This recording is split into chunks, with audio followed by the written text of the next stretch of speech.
So, hello and welcome everyone in today's session. And in last class, we have started our discussion on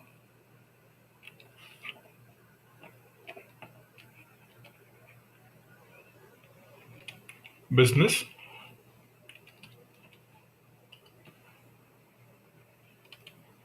business cycle, right?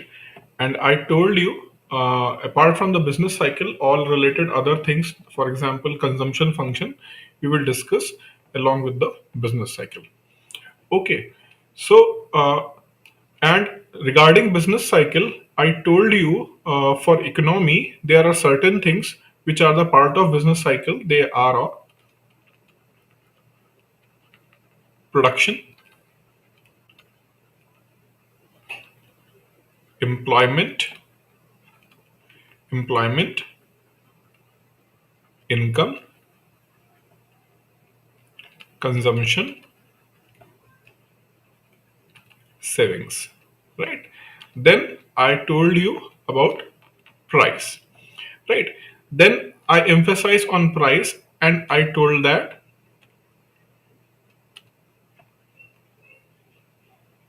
increase in price, or in other word, inflation, right? So inflation, specifically inflation plays very important role in the business cycle, though all other elements are also important, but inflation always play a very important role. And that is why inflation is known as necessary evil. Necessary evil, inflation is known as necessary evil.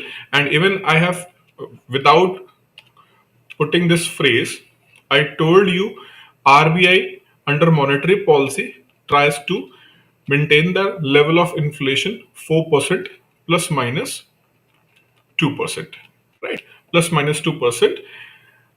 But RBI want to maintain the inflation at the level of 4%. That means not greater than 6%, not below than 4%, sorry, 2%, right?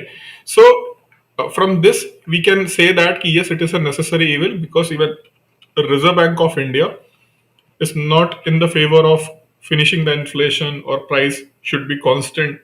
Price should increase, but it should increase at optimum level for the economy, that is for maximum 6, minimum 2%, right?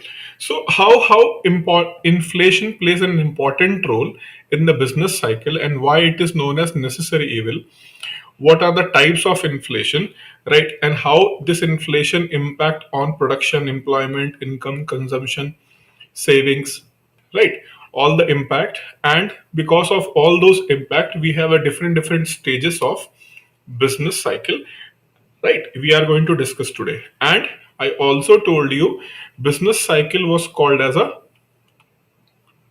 trade cycle. Can you tell me who told this thing as a trade cycle? Yogesh sir, yesterday's video is not available in the YouTube. Okay, yesterday's video is not available on the YouTube. Okay, I'll check with the team. I'll check with the team. Okay. So can you tell me who told business cycle, who called it as a trade cycle? Can you name the economist? I told precisely before winding up the last class. I told you this thing in the very precise manner and I emphasized. And hint is he is most influential economist of 20th century. Can you name him?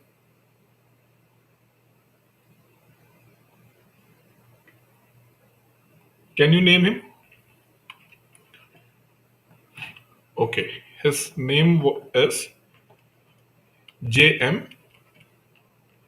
Keynes. So it was J.M. Keynes who called it was trade cycle, right? And when he defined the trade cycle, business cycle as a trade cycle, he emphasized on two things. He emphasized on two things. One is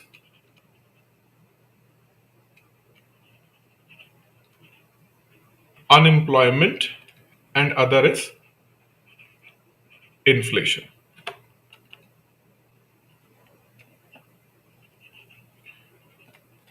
So we can say that for him, business cycle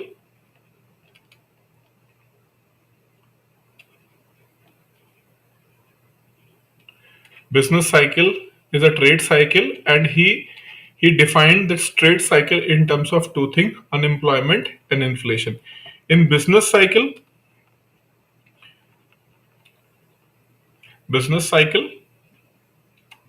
we have what? Boom and recession. For him, for Keynes, boom means what? Low unemployment and high inflation. So this can be asked directly. According to James Keynes, which of the following is a triad of economic boom? Right? They can straightforwardly can you ask this question in your exam. According to James Keynes, business cycle will be on boom in which of the following condition? Answer is low employment and high inflation. Whereas he defined recession as what? High unemployment and low inflation. Right. So those people who don't know his theory and they apply their logic, right? They apply their logic. So they feel that what? They feel that low inflation and low unemployment. So these two options will be there, and in exam they will create another two option with what? Low unemployment and low inflation, right? Fourth option, they will create high unemployment and high inflation. So in this way, they will give you the four options, and they will ask according to James Keynes which of the following is a triad of economic boom, right? So those people who don't know Keynesian theory, fine, and they try to be smart in terms of what? They have some basic idea about what is inflation means, that is price rise.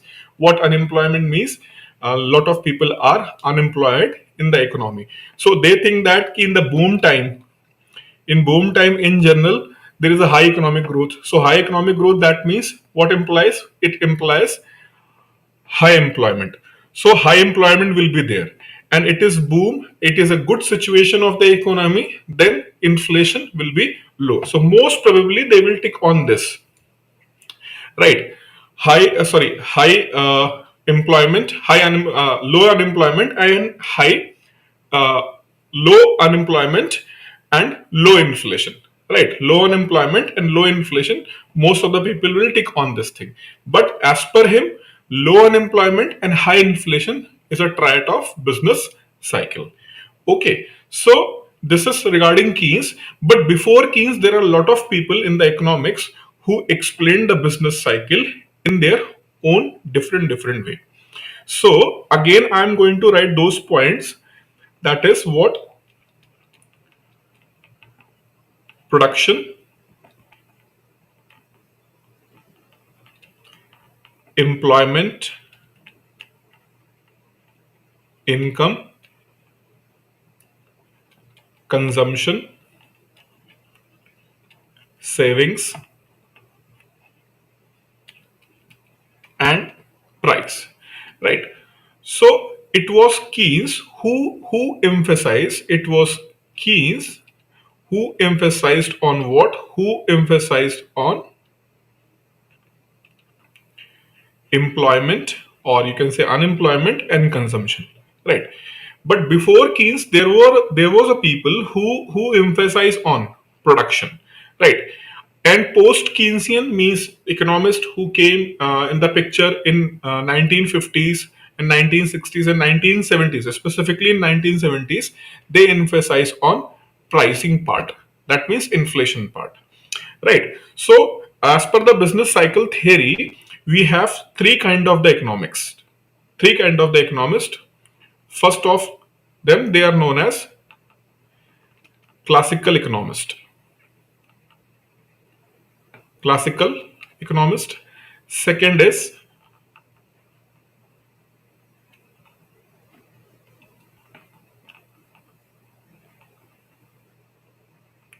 Keynesian economist, right? And third is monetarist, right?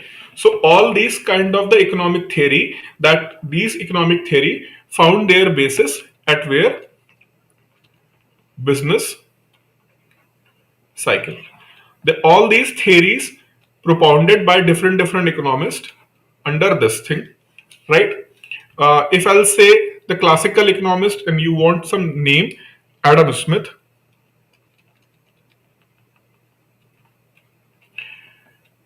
Adam Smith,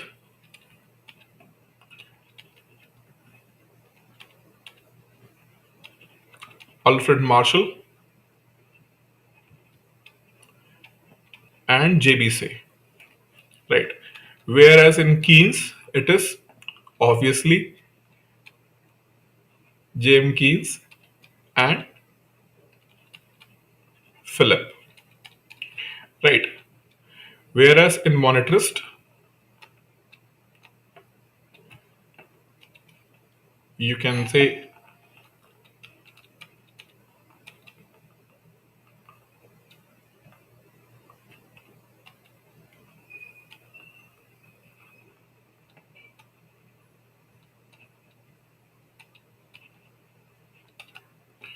at present time, Raghuram Govind Rajan. Or if you want to know who are the classical, means who propounded this theory, F.A.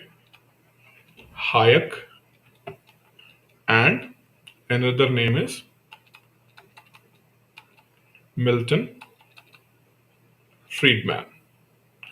Milton Friedman. So these are the economists. Now how they see what is the classical, why they are called as a classical economist, Keynesian economist, monetarist. I'm going to discuss it right now. Okay. So in any kind of economic setup where means where the people do reside, right?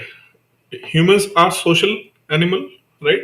And social animal, they live in the society, and in order to live in the society they are independent, they are dependent on each other, right?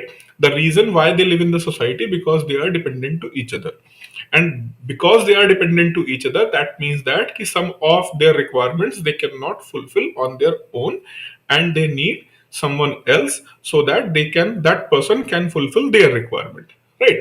So in terms of that, we have demand side and other is supply side. Demand side is what? Demand side is unlimited, right? There is no end of demand, right? And in the very first lecture I told you, when I'll say demand, it is not exactly what desire means. Demand means what you are able to purchase, we will call it as the demand side, right? So demands are in general not never ending kind of the thing. It is never going to end, it is always going to increase.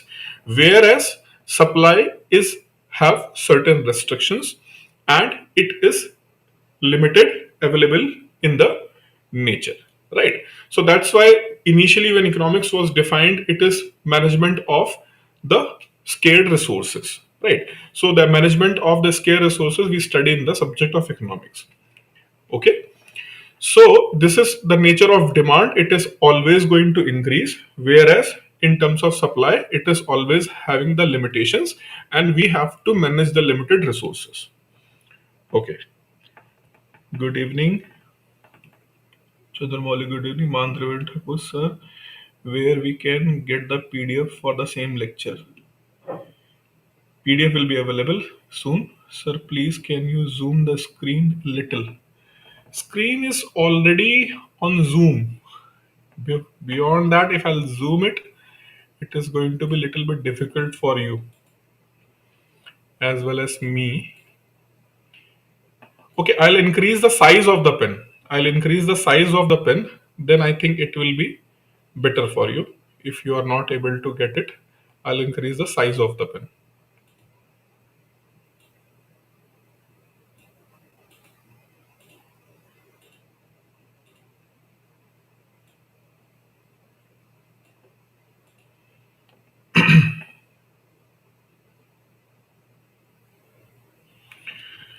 So demand and supply side. Okay. PDF will be available soon. Actually, I was supposed to provide the PDF today, but because of some, I'm sorry for that. I have to provide the PDF today, but because of some my personal engagement, I was not able to get the time to write all these things. Right. So I'll write it today. Probably you will get this PDF tomorrow. Right. I'll make sure that it will be available tomorrow. So let's move. So demand is unlimited kind of the thing, whereas we have the limited resources, and the management of that limited resources we study in the subject of economics. This is the simplest way to define economics, right? So because there are the demands, there will be a production, right? Then there will be a production.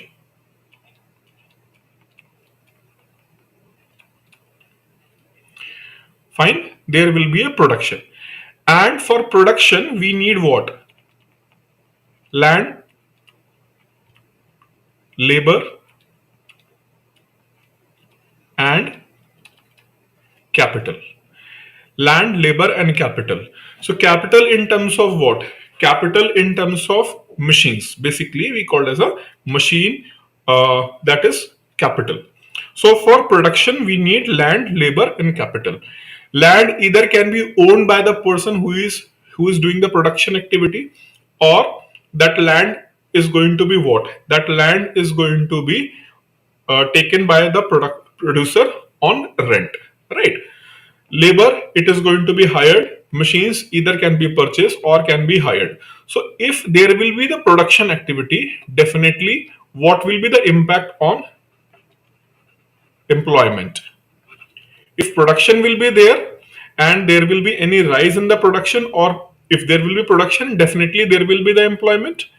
And this employment will do what? This employment will generate income. And once the income will be generated, that income can go in two parts. One is consumption, and other is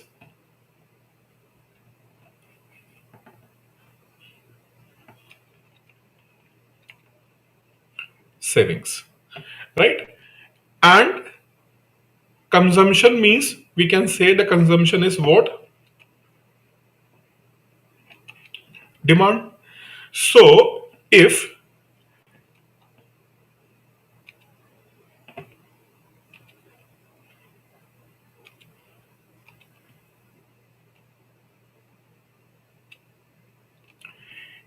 there will be an increase, if there will be increase in the production, it will trigger increase in the employment, and any increase in the employment will also trigger increase in the income.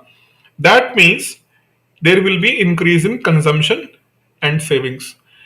And if consumption is going to increase, right? If consumption is going to increase, that means there is a certain level of supply, but demand is increased, right? There was a certain level of supply, but demand is increased. So what happen if demand increases but supplies remain there? I told you in the third lecture, when I have created the price equilibrium, demand increased, supply is what? Supplies remain there. Then what will be the impact on price? Price will increase, right? What will happen on price? Price is going to increase. And now this increase in the price, why there is an increase in the price? This increase in the price because demand is increased, right? People are able to purchase the goods, but because right now goods are not available, still people want to purchase it because they have the income.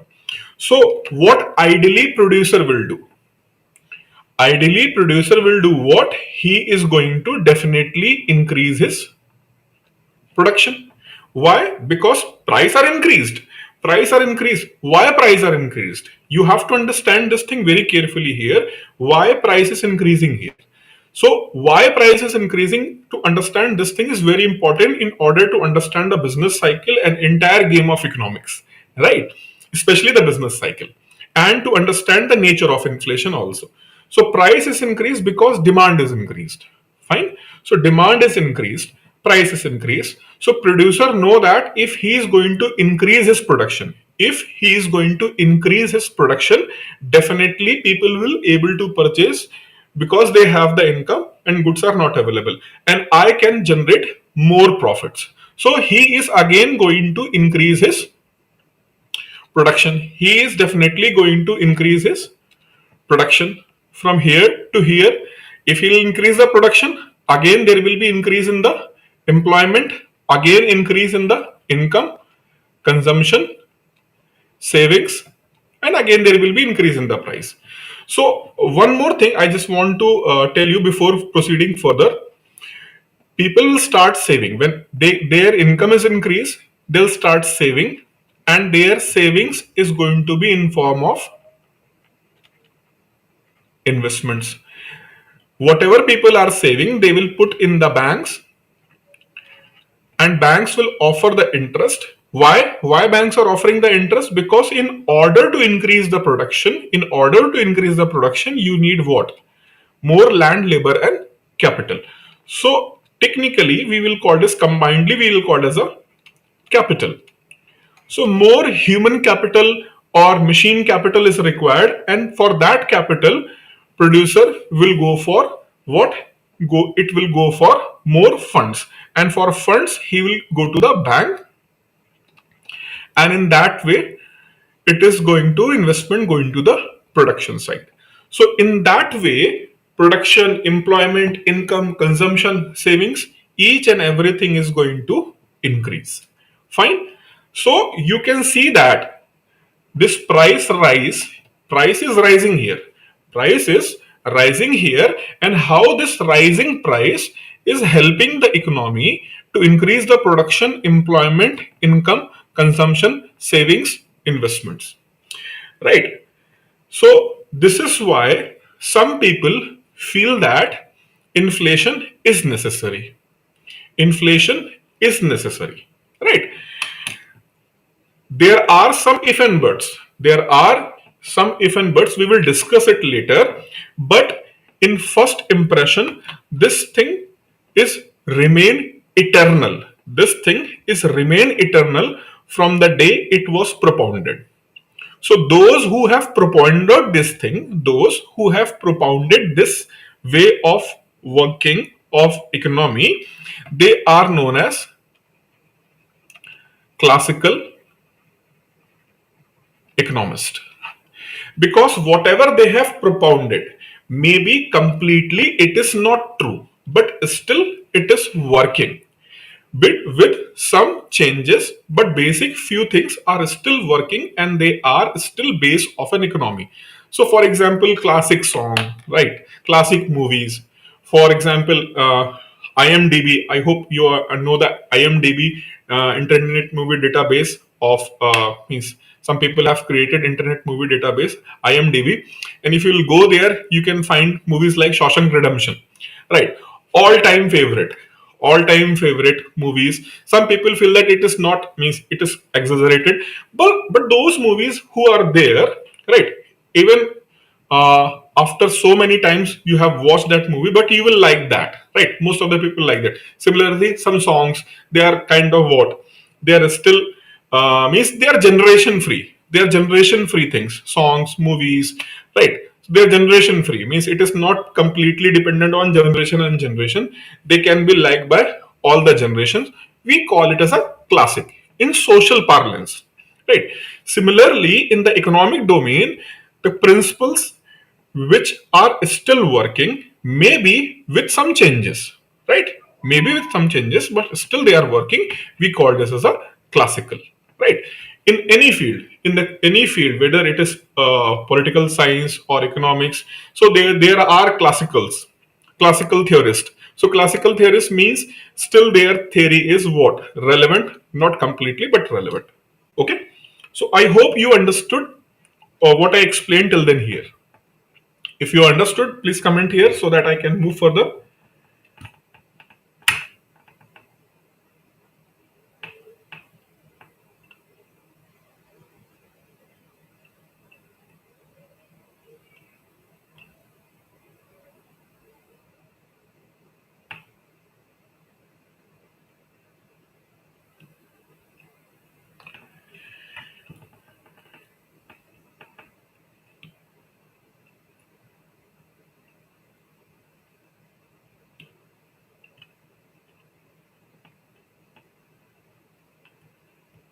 Waiting for your reply.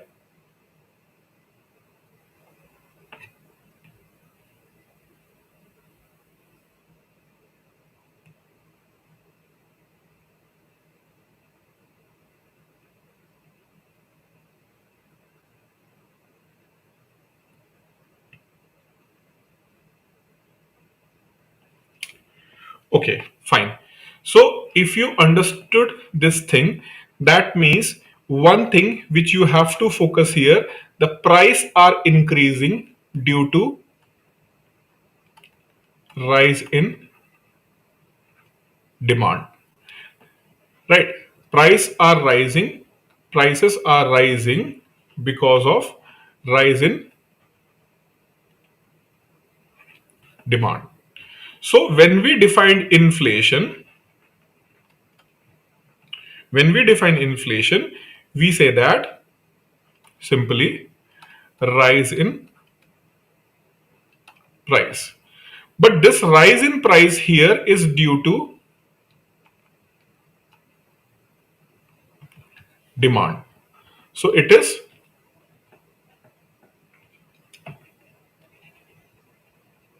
demand pulled inflation, right? Demand pulled inflation. Okay. So in this way, this cycle is going on. Prices are rising. Production, employment, income, consumption, savings, each and everything is rising. Right. Now, in this cycle, at a point of time, what is going to happen? At a point of time, this employment is going to reach 100%. So you can say that, sir, ऐसा थोड़ी ना होता है, means it is impossible. 100% employment, where the 100% employment, population keep rising, right? So if population is keep rising, then how you can say that 100% employment? And there are a lot of people like me who are preparing for the SEBI and RBI, and they are not employed. How you can say that employment can reach to 100%? So my dear, first of all, we assume, right? We take a lot of assumptions in order to understand the practical situation. We try to take some assumptions. So here again we are assuming, right? 100% employment is a hypothetical situation, but we do go for assumptions. If this will happen, then what will happen? Fine. So that is why we are taking this assumption of 100% employment. Second thing regarding what?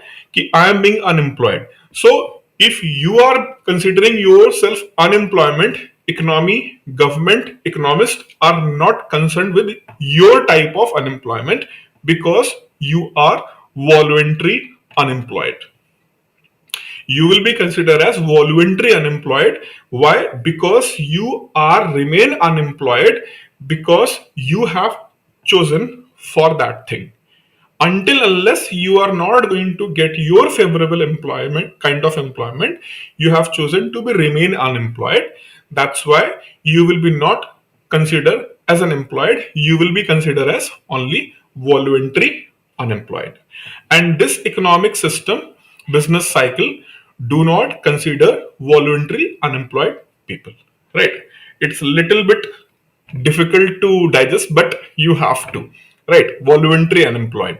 So voluntary unemployment is not under consideration, and we are thinking what we are assuming: production, employment, income, consumption, saving, all these are increasing. And when employment is reaching towards 100%, employment means basically what? In terms of wages, right? So if employment is about to reach 100% level, and again you want to increase the production, you want to increase the production, and already there is a kind of situation of 100% employment, then in order to increase production further, you again need what? Land, labor, and capital. But to have more laborers, and labor market is already on saturation, all the workers already have kind of employment. So in order to hire more employees, to increase more production, you have to offer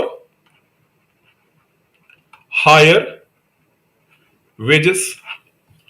You have to hire, means you have to offer higher wages.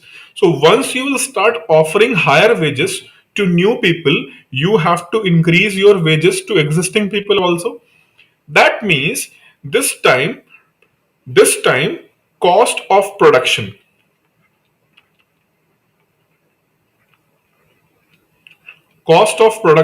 is also going to increase. So if the cost of production is also going to increase, then what will happen? Earlier, this price was rising due to demand only. But this time, to increase the production, you have to pay more wages. And because you have to pay more wages, your cost of production is going to increase. So, what goods which are selling in the market in this practical situation, the price is going to increase with the faster rate. Earlier, whatever was the rate, this time the rate of inflation or rate of price rise is going to be higher. And this time, not only because of due to demand, it is also due to rise in cost of production. Rise in cost of the production, right? Example, the classic example, when we have to see this kind of the thing, due to rise in the cost of production, right? Recently there was an attack on UAE airport, right? And that attack was performed by Houthis who are fighting in Yemen, right?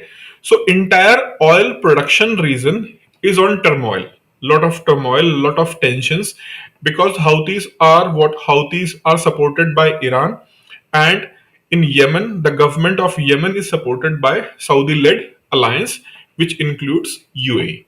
So there is a lot of tension between Saudi Arabia and Iran. At the same time, Iran also have a tension with Israel, right? So that entire West Asian region is a region of conflict. And if in any case a low conflict or full-fledged war is going to start in that region, then crude oil crude oil production is going to decrease. Whereas India, like country which is completely unrelated to the conflict and have their sustained energy demand, and if crude oil production is going to decrease, then the price of crude oil is going to increase. So in India, our demand and supply is working in proper manner, but because of the crude oil price is increased, our supply is going to be hit by high energy price. High energy price. So high energy price means cost of production is going to increase substantively and price is going to increase. So if in country inflation is hit because of rise in the cost of production. Another example, if government is going to increase the GST rates, right? If government, just imagine if government is going to increase the tax rate to double GST rates, then automatically entire production is going to what? Costly. These kind of the examples when in prices are rising because of rising in the cost of production, we called it as a cost pushed inflation. Cost pushed inflation. And please do not confuse with cost pushed inflation and with, because sometimes students get confused with cost pushed inflation and supply pushed inflation. Cost pushed inflation and supply pushed inflation. For example, here some students feel that sir, actually it is a decrease of the supply of crude oil, right? Yes, crude oil supply is decreased, but crude oil is a factor of production. It is not a production in India, it is a factor of production. When there will be supply pushed inflation in India, when supply is going to decrease, in the cost push inflation case, we do have the resources for the production, but some elements which are used in the production, their cost is going to increase. Whereas when this will happen, then production itself is not available. For example, recent change in the weather, right? And because of that weather change, or the best example is drought. So if drought or what, drought or flood like situation in India, in that case what is going to be happen, the agriculture production and other production activity is going to be severely impacted. So it is pushed supply is going to be distracted. That is why the inflation is there, right? That is why the inflation is there. So we will call this as a supply pushed inflation. Understood?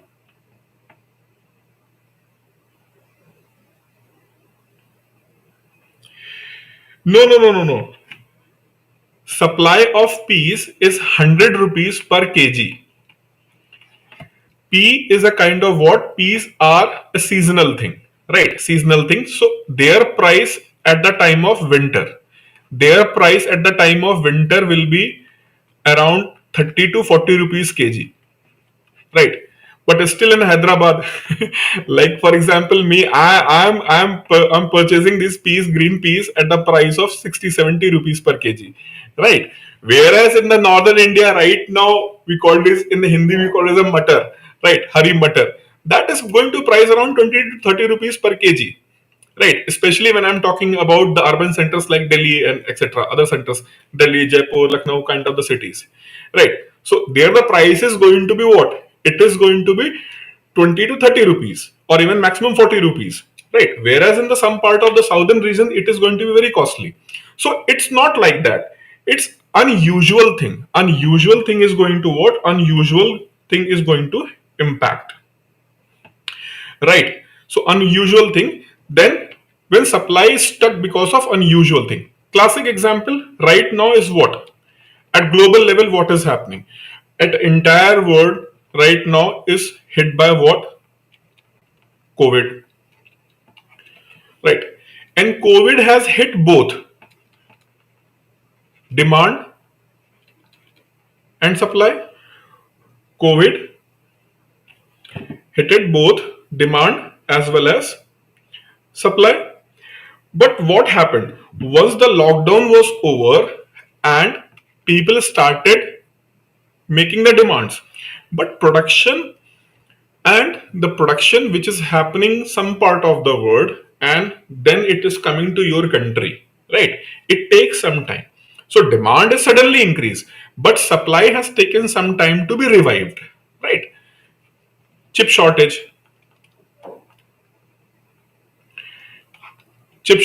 So chip shortage is a classical example of supply pushed inflation, right? Because of the chip crisis, lot of price of the electronic goods in the recent time has increased. So that is an example of what? Supply pushed inflation, right? So I hope you got this understanding what is demand pulled inflation, cost pushed inflation, and supply pushed inflation.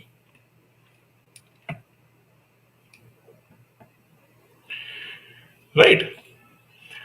So come back to this cycle. So here what happened when we are reaching towards 100% employment? What happened? Now the cost of production is increased, and because of this increase in the cost of production, this time prices increase in the higher manner.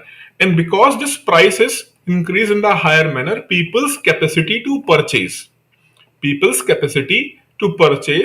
rather than increasing, it got decreased.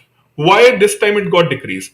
Earlier price was increasing and their income was also increasing, right? Prices increasing, their income is also increasing, so there was no issue. But this time, yes, their income increased, and wages employment and higher wages was paid, but this time what happened, the price is increasing because of demand as well as cost. So because of this higher rise in the price, people's ability to purchase is going to decrease rather than increase. Okay, so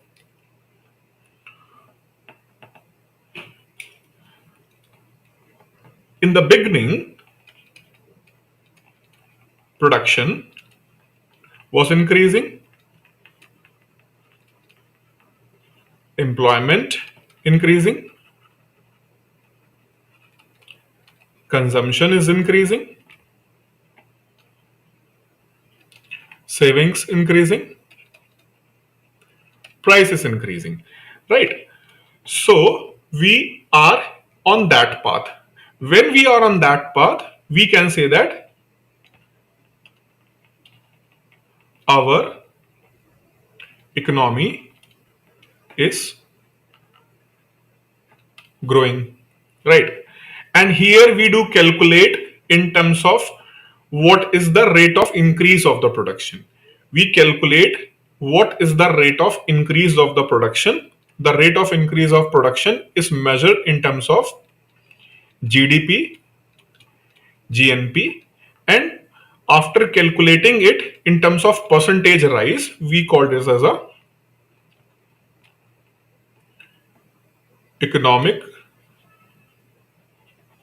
growth. Growth. So economy is growing, right? So initially it was growing with the normal rate. It was increasing when the beginning was there. It was increasing with the normal rate, but at a point of time when we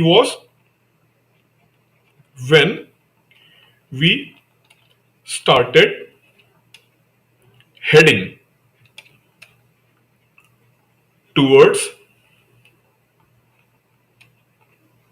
very high employment. When we was heading towards very high employment, not 100%, heading towards very high employment, what started? Production, employment, income, consumption, savings, all are increasing with higher rate. So economic growth rate over the time, this is time and this is economic growth. So earlier it was like this, but at a point of time it will go in this. So earlier it was increasing in this manner, but at a point of time it started increasing in this manner. So this phase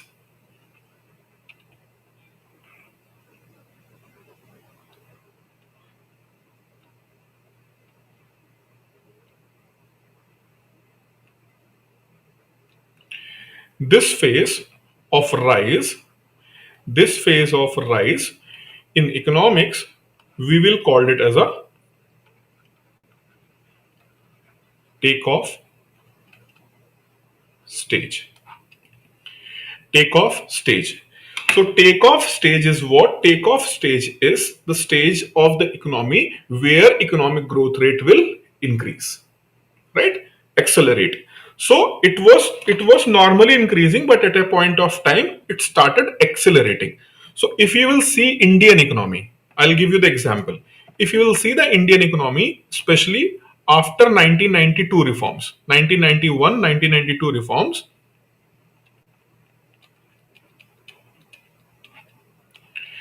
India's growth rate was about 3 to 4%, right?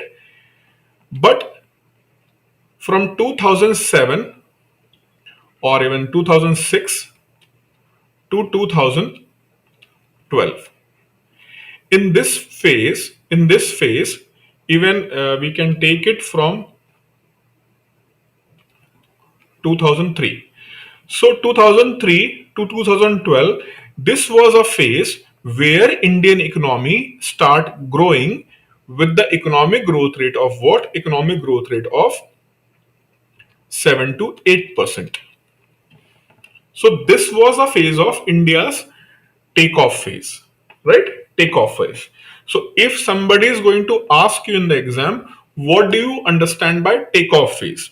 So generally, when we say the takeoff phase, what common perception is when we start moving. When we start moving, that is takeoff phase. Means people feel that takeoff means what? Our speed is slow. But this takeoff term is taken from the flying aircraft. So when aircraft have to take it off, right? The engines are having the full throttle, means the speed is maximum in order to take it off. So when your economy is in the takeoff phase, then in that scenario, the speed is going to be very high of your economic growth, and after certain point of time, it is going to stabilize, right? It is going to be stabilized, right? So your economy is already taken off. Your economy is already taken off. When we say that economy is already taken off, for example, China. At a point of time, China was growing with the growth rate of 10%, 11%, 12%, right? Right now, China's economic growth rate is somewhere around 7 to 8% in last few years, right? So the takeoff phase is already over. So similarly, India is also going towards the situation. If you are having 7 to 8, 7 to 8, 7 to 8, but after certain point of time, your economic growth rate is going to settle around 5 to 6%, 6 to 7%, then we will call it as a what? Takeoff phase. Lot of if and buts are there, but you have to understand the concept. For example, European and American economies. European and American economies at a point of time during 1950s, 60s, their economic growth rate was also around 10%, 11%, 12%. But later from 70s onwards, it started decreasing, but it is again stabilized around 4 to 5 to 6%. Fine. So the takeoff phase is over. So when the takeoff phase is over, when the high economic growth rate gradually is going to stable at normal economic growth rate, it is the kind of situation we call it as a takeoff phase is over. Understood? What is takeoff phase and when we call it as a takeoff phase is over. Clear this point?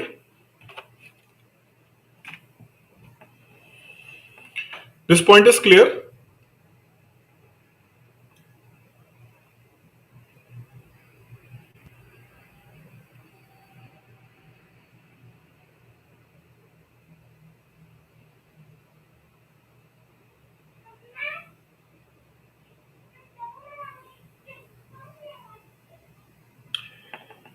See, pull and push is a kind of perception, right? Pull and push is a kind of perception, nothing else, right? So it was started using the pull and push. So something, for example, when we say demand pulled, right? So if you are here and I'll say push, right? So I'm moving forward. I'm moving forward, right? But if I'll say pull, so if I'm pulling, it is moving towards my side, right? It is moving towards my side. And in the economics, we will see the things from the what? If we are on the curve, we will see the things here, right? So in that context, it is used as a push and pull, right? If you are get confused, because some students have this confusion, so no need to unnecessarily emphasize on it, right?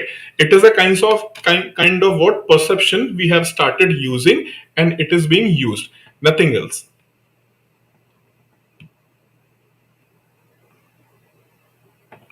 Okay, so this is about the takeoff phase, right? But what we are discussing here is price was increased. Here the price was increased, and this time price was increased because of not only rise in the demand but also rise in the cost of the production. Now, because cost of production is increased and people are not able to consume. Why people are not able to consume? Because this time prices increase in the very higher rate. Prices are increasing with very higher rate, right? So this was the situation in the economy, but now prices are very high and people are not able to purchase the goods. Now the production part, he is able to see that people are not able to purchase the goods which I am producing. So he have two options. When you are a producer and you see that people are not able to purchase the goods because of the high price, then you have two choices. Either you can decrease the production. So under one choice, what you can do? Decrease production. Other is what? You can decrease the wages. If you will decrease the wages, entire problem is going to be solved, right? But as economy is reaching towards 100% employment, right? Second thing, wages are not completely controlled by producer. Government also fix the wages, and government also push. You should not go beyond certain level, beyond or below the certain level of, beyond you can go, but especially you cannot go below the certain level of wages. So government is not going to allow you to decrease the wages. You have to pay the wages, same wages, right? Then now, if you are not able to decrease the wages, then this option is closed. Then what option you have? Decrease the production. Now you are forced to decrease the production, and if you are forced to decrease the production, then this cycle which was moving in this manner, production, employment, income, consumption, savings, all these things which was increasing, if you will start decreasing what? Production. So if production is decreased, then what will happen on income? Or before income, what will happen on employment? Employment is also going to decrease. Then income is also going to decrease. Consumption and savings is also going to decrease. So if consumption will decrease, price will also decrease. Producer is happy, prices decrease, but prices decrease, but because employment, income is also decreased, so people's capacity to purchase is also decrease, right? Because employment and income is decreased, people's capacity to purchase is decreased. So whatever the price, maybe price is getting decreased, right? But people do not have an income. Lot of people get unemployed. Why they get employed? Because the production is decreased, right? Production is decreased, employment, income, consumption, saving is decreased. So despite having low prices, product is not being sold in the market. If product is not going to be sold in the market, then again what you have to do? Then again you have to decrease the production. And again, if you will decrease the production, it will trigger a counter cycle. Earlier, this business cycle was moving in this manner, right? It was moving in this manner, but from here it will start moving in this manner, right? So this time what is going to happen? Production, employment,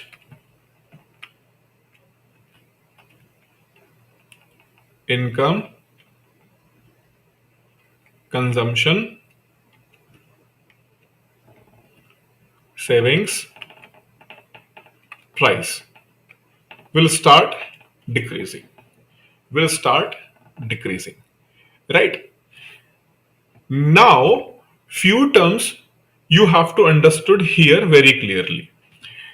We understood the term inflation, right? And what we said that rise in the price. But here what is happening? Price is decreasing, right? Price is decreasing. So if price will start decreasing, people will call it as a deflation, right? But before going to deflation, I'll just giving you an example. Suppose that the price of good A was 10 and it was increased to 10 rupees 20 paisa. So what is the rate of inflation? 2%. Price of this good was 10 rupees increased to 10 rupees 40 paisa. We will say that inflation rate is 4%, right? So price reached here. Price reached here, then from 10 rupees 40 paisa, it reached to 10 rupees 20 paisa. So inflation rate was 4%, fine. So earlier this was 10 rupees 40 paisa, now it is 10 rupees 20 paisa. So price is decreasing here,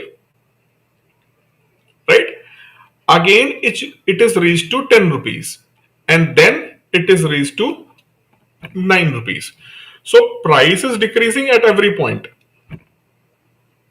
Price is decreasing at every point.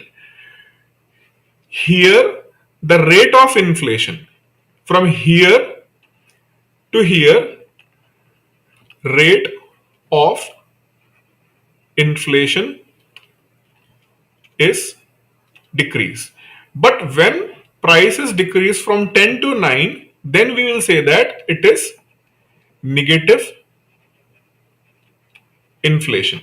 Why? The price is decreased even below the base price level. So we have taken 10 rupees as a base price, right? Price was increasing 2%, 4%, 4 to 6%. So from 6%, again it is to 4%, 4 to 2%. But when the price is going to be negative, when we will consider the price is negative, then the price is going to from base level, right? So that is why the importance of base year or base price, right? So base year and base price, it is very important in the economy, right? You can see that if you will take base year anything like for any good, when its price is very high, suppose that the price of good is right now very high and we will take it as a base year, right? So then what is going to happen? For example, I was just checking some application who delivered this fruits and vegetable. So they are offering mango, right? They are offering the mango, Banganpalli mango, which is very famous in this Andhra and Telangana. Two mangoes at the price of 200 rupees.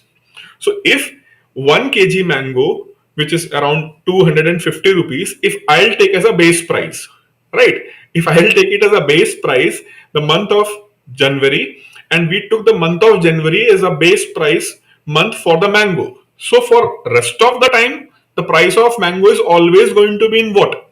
Negative. And it is going to be highly negative at the month of what? May, June, July, and August, which is the peak season of the mango, right? So this is why base year is very important, base price is very important. We will discuss in the chapter of national income, but right now what I am trying to make you understand, here the rate of inflation is decreasing and here the rate of inflation is negative. So when rate of inflation starts decreasing, we called it as a disinflation. We called it as a disinflation, And when the rate of inflation is negative, deflation. So I hope you got this understanding what is the difference between disinflation and deflation. Got this thing? Now, just before taking your views, uh, if deflation, if this deflation is what? Deflation is negative inflation. Deflation is what? Negative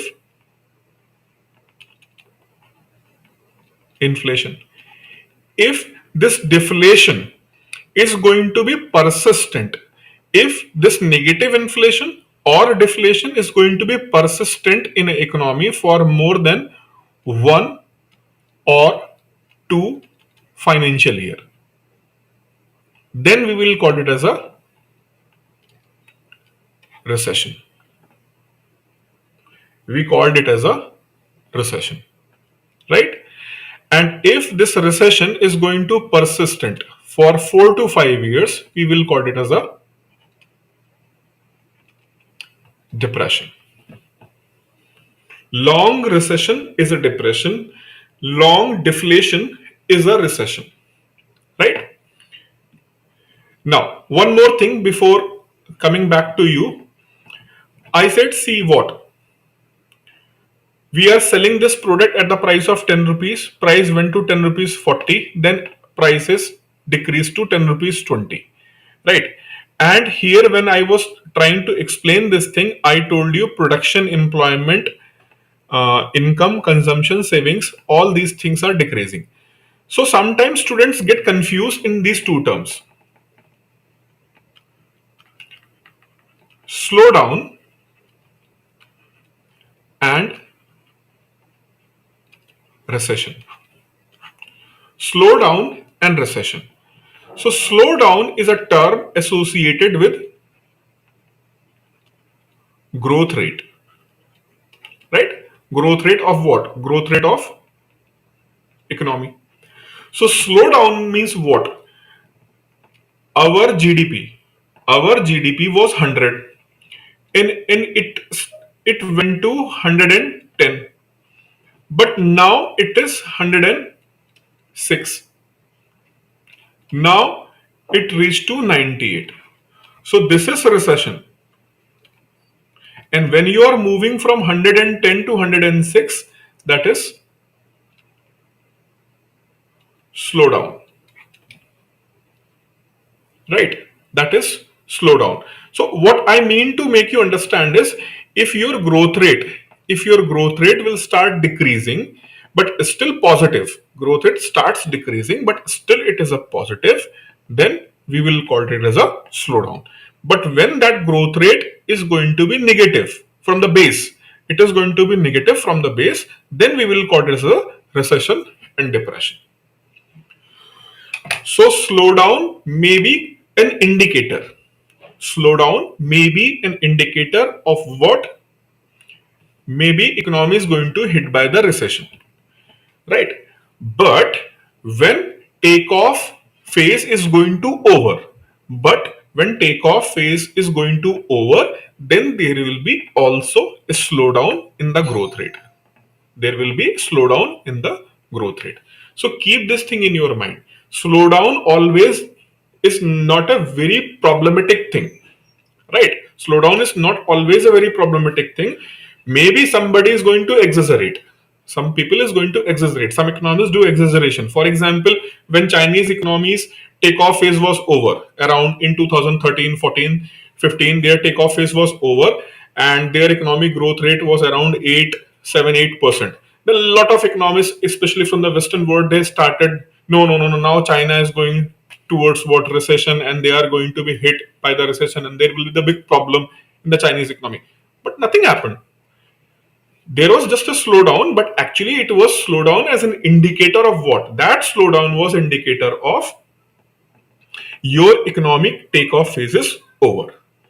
But sometimes this slowdown is also an indicator of what? Your economy is heading towards recession. So that is why when your economy is slowing down, you have to be more vigilant and careful. Okay? Got these points? What inflation, deflation, slowdown, recession, depression, right? Negative inflation. I hope a lot of technical term I have used today, but I made my effort so that you can understand all these terms in very easiest manner. So I hope whatever I taught you in today's session, you got all those points. If yes, please say yes.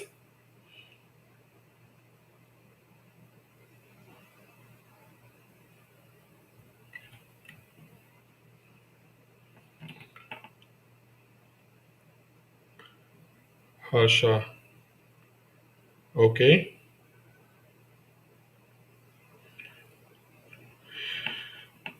So if you have enjoyed this today's lecture, right? Again tomorrow, same time, join with me so that I'll give you the complete understanding, because this is the halfway and I have to go for consumption function also in the next class and all related associated thing. All these are interrelated. I told you in the last class also. I'm telling you this thing again. This thing,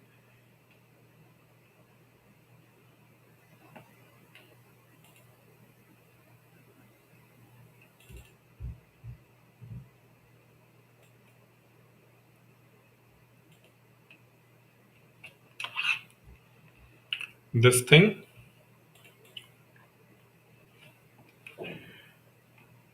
we are almost going to complete this. Then we will come here, and from here we will go here, and from here we will move here. So all this your SEBI special syllabus is going to be conducted in next few lectures. So stay tuned with me. I already explained market structure, so anyone who has not attended those lectures, go through our channel and you will find those lectures. Start doing from there. Okay. Yes, this if in any exam where they are asking the economics, and it is very basic thing to understand, so you can follow. It doesn't matter you are not preparing for the SEBI exam. Some basic things even they can ask in RBI grade B, they can ask in the CGL exam, they can ask in the even UPSC exam. So this is the general thing. It is not like that only for related to SEBI. Whatever exam you are preparing, where they do ask economics or economy, that is also very helpful. Schedule of the class is in front of you, Tarun. You can see that. I just explained. Market structure I already explained, and I will move from here, and from here I will move to this part. Investment faction multiplier and accelerator. Then I will move here, then from here to here. And these are the common topics of what? These are the common topics of RBI grade B, which we generally, I'll take the class at 9 p.m. every day. And for this, I take the class from 7:30 to 8:30. 7:30 to 8:30, that is for SEBI. And from 9 to 10, I'll take for RBI. And in today's RBI session, I am going to discuss last 10 to 15 days current related news, which is related to economy and finance. Okay, so that's it for today. We'll start from here. Here means where? Here means from here tomorrow at the same time. Okay, so thank you to all of you to join me and listening me very patiently. I'm very thankful to all of you, and I hope this is going to help to you. Okay, thank you.